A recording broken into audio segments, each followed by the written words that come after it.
મારું નામ ભાવિક જે પટેલ, જંબુસર નગરપાલિકા ફાયરમેન અને ડ્રાઈવર. 2 દિવસ પહેલાં રખડતા ઢોર દ્વારા એક છોકરીને ઈજા થયેલ હતી.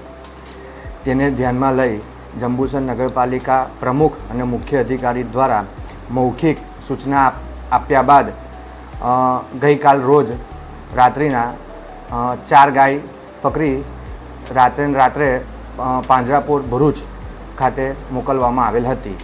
અગાઉ પણ રખડતા ઢોર જંબુસર નગરપાલિકાના હદ વિસ્તારમાં જોવા મળશે તો જંબુસર નગરપાલિકા તાત્કાલિક ધોરણે તેને ભરૂચ પાંજરાપોળ મોકલી આપવામાં આવશે.